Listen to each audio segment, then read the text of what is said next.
C'est toujours un réel plaisir, mesdames et messieurs, d'être parmi vous dans cette nouvelle édition. Bonsoir et bienvenue.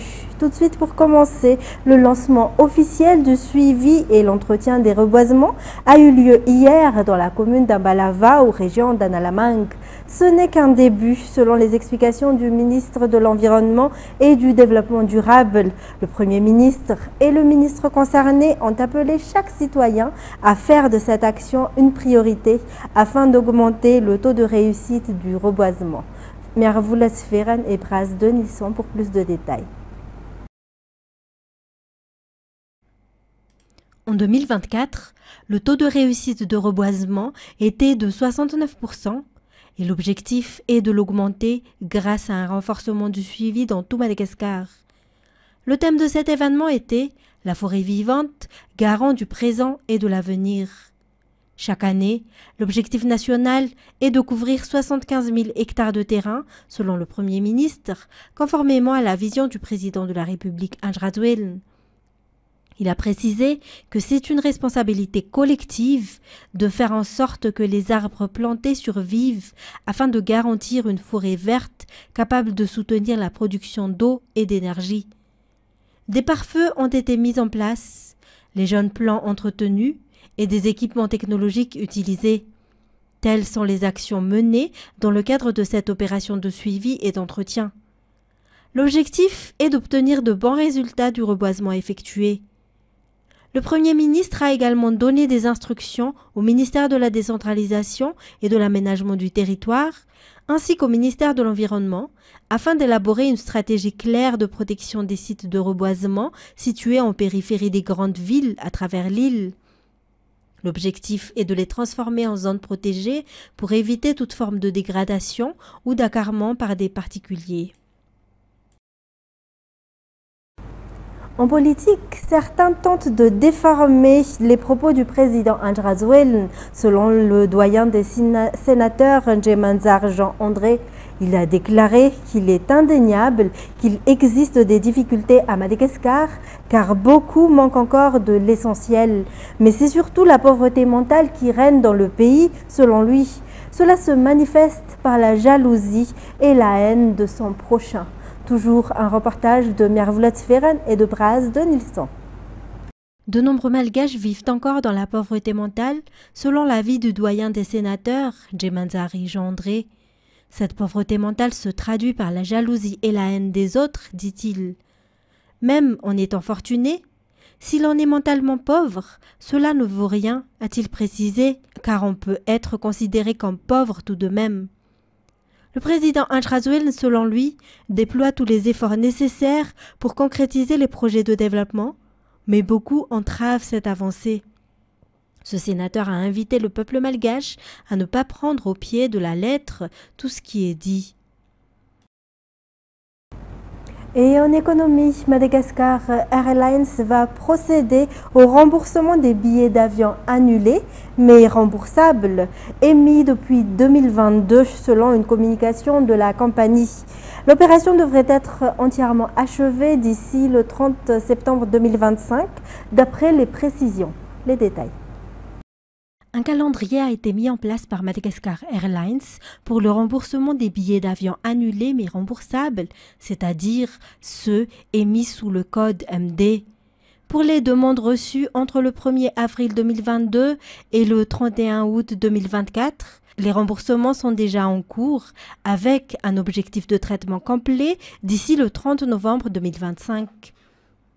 Pour les demandes reçues entre le 1er septembre 2024 et le 16 mars 2025, les remboursements sont prévus avant le 31 mai 2025.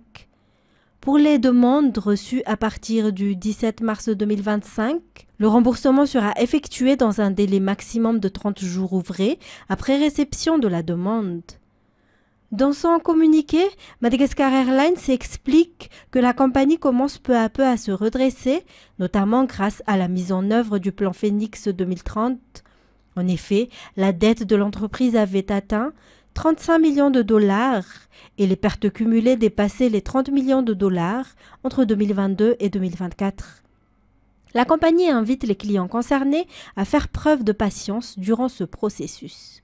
Et puis Madagascar et la Tunisie vont collaborer pour le développement des secteurs du tourisme et de l'artisanat. Une signature d'accord de coopération a eu lieu hier entre la ministre malgache du tourisme et de l'artisanat Viviane Dewa et le ministre tunisien du tourisme et de l'artisanat Soufiane Tekaya dans le but de renforcer les relations bilatérales entre les deux pays. Dans le domaine du tourisme, la coopération portera sur la recherche de partenaires financiers, le partage d'expériences sur la qualité des services, la gestion des infrastructures, la préservation du patrimoine culturel. Quant au secteur de l'artisanat, il sera soutenu par des programmes de formation, la protection des savoir-faire traditionnels, l'innovation dans les produits artisanaux locaux.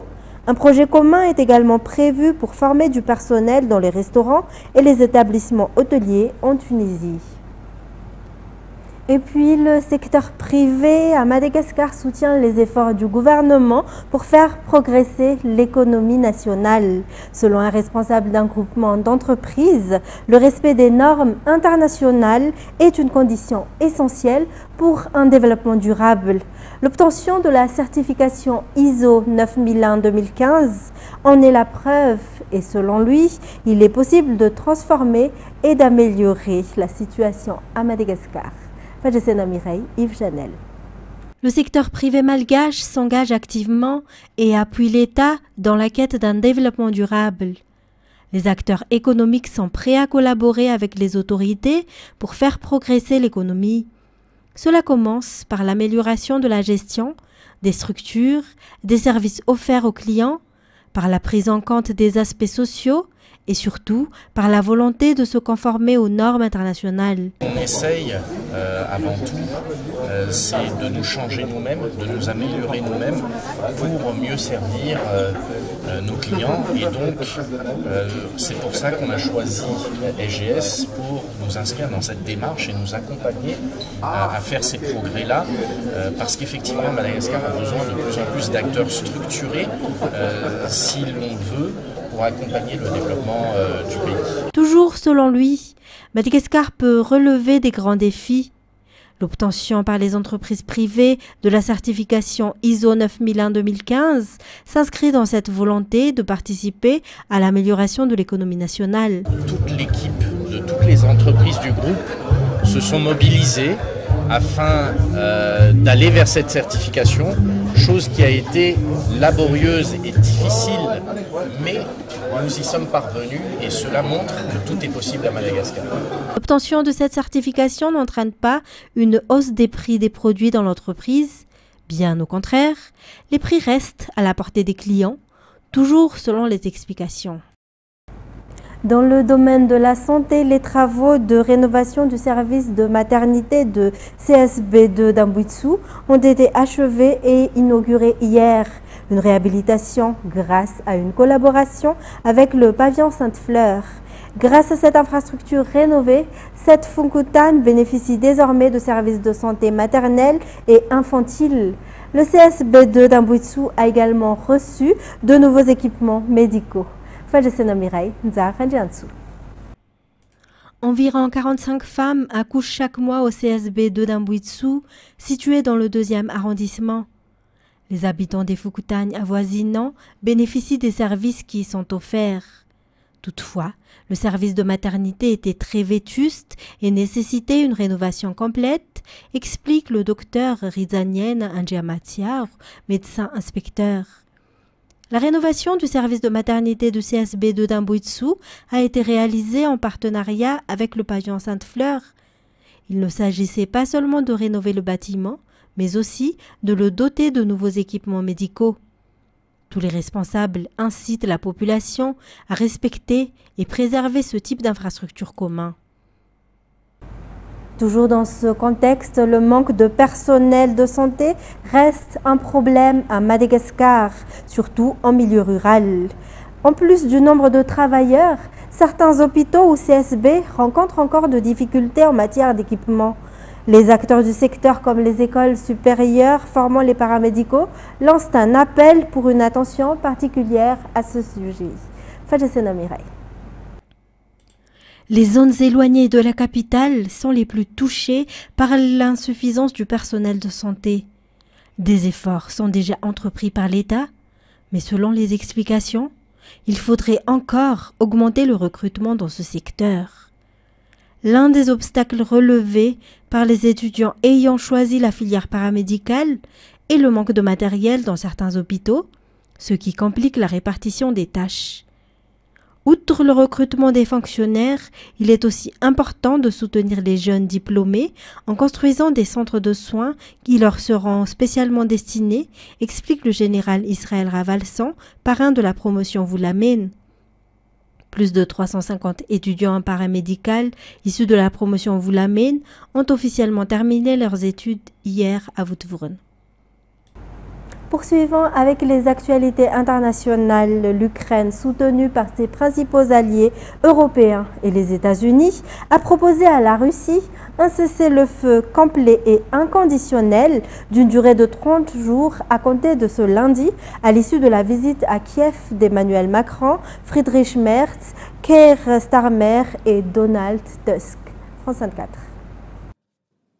Rassemblés aux côtés du président Zelensky dans la capitale ukrainienne, Emmanuel Macron, Friedrich Merz, Keir Starmer et Donald Tusk ont fait front uni pour afficher leur soutien à l'Ukraine et exiger un cessez-le-feu inconditionnel de 30 jours à Moscou, ce que réclame aussi Donald Trump. Après s'être recueillis sur le mémorial dédié aux soldats ukrainiens tombés au combat depuis le début de l'invasion russe en février 2022, Emmanuel Macron a souligné l'importance dans ce contexte du développement de la défense européenne commune. Ce qui est en train de se faire avec la Pologne, l'Allemagne, la Grande-Bretagne, c'est un moment historique pour une Europe de la défense et une plus grande indépendance de notre sécurité. Évidemment pour l'Ukraine aujourd'hui, mais pour nous tous. Le président français et le chancelier allemand ont menacé d'un durcissement des sanctions contre la Russie, faute de réaction du Kremlin. Une menace confirmée dans la matinée par la chef de l'exécutif européen Ursula von der Leyen. Friedrich Merz évoquant également la poursuite d'une aide massive à l'Ukraine. Moscou, de son côté, se dit prêt à accepter un cessez-le-feu sous certaines conditions. Aussitôt que ce principe a été retenu par l'administration américaine de Donald Trump, il a été soutenu par le président Vladimir Poutine, avec la réserve qu'il est très difficile d'en discuter en détail si aucune réponse n'est apportée aux multiples nuances entourant la notion de cessez-le-feu. Vladimir Poutine a voulu montrer qu'il n'était pas complètement isolé sur la scène internationale. Vendredi, il a invité le président chinois Xi Jinping et plusieurs autres dirigeants à Moscou à l'occasion des commémorations et de la parade militaire du 9 mai organisée en grande pompe sur la place Rouge. Attaque de drones, tirs d'artillerie, frappes de missiles, le Pakistan et l'Inde ont encore intensifié leurs opérations au 4e jour de leur confrontation militaire, sourds aux appels insistants à la retenue des États-Unis ou de la Chine. France 24. Sur ces images fournies par l'armée pakistanaise, des missiles envoyés en Inde, dans la région du Cachemire. Ces dernières heures, nouvelle escalade de violence entre les deux pays. Plus tôt, les frappes indiennes sont passées à quelques mètres des habitations au Pakistan. Nous avons entendu un grand bruit et nous nous sommes précipités dehors. Nous avons vu la voiture de notre voisin qui était grièvement blessé et c'est pour ça que nous avons tous peur. Le ministère de la Défense pakistanaise se réjouit d'avoir intercepté les tirs indiens, puis annonce la riposte sur les réseaux sociaux. Les frappes se poursuivent dans un conflit qui a fait plus de 50 victimes civiles depuis mercredi. À la Maison-Blanche, le secrétaire d'État Marco Rubio propose d'intervenir en médiateur. Élu jeudi au 2e jour du conclave, Léon XIV entend incarner un style sobre mais résolu dans la continuité du pape François. Citoyen du monde à la double nationalité américaine et péruvienne, le Pérou en pleine célébration. France 24. Au Pérou, le visage du nouveau pape s'affiche partout, vraiment partout. Léon XIV apparaît déjà sur de nombreux t-shirts et il y en a pour tous les goûts, comme le souhaitait cette créatrice basée à Lima. Nous avons réfléchi avec beaucoup de respect, beaucoup d'affection et beaucoup d'émotion pour faire ressortir les meilleurs mèmes, afin qu'ils plaisent à tous les Péruviens. La ferveur se propage dans tout le pays. car c'est au Pérou que Robert Francis Prévost a passé une grande partie de sa vie. Dans son ancien diocèse, des panneaux fleurissent devant les restaurants et indiquent que le pape a mangé ici. Ce gérant montre fièrement son plat préféré, un poulet frit accompagné d'une sauce secrète. J'ai eu l'occasion de le servir. Il me racontait des histoires, il me donnait des conseils. C'est pour ça que je suis content. Ce restaurant ne désemplit pas et a même offert le petit déjeuner spécial du pape à tous ses clients. Et c'est ainsi que s'achève cette édition. Mesdames et messieurs, merci à vous de l'avoir suivi. Restez avec nous tout de suite après tout l'épisode de la semaine de la mini-série Feinte produite par Viva Productions. Au revoir et bonne soirée en notre compagnie.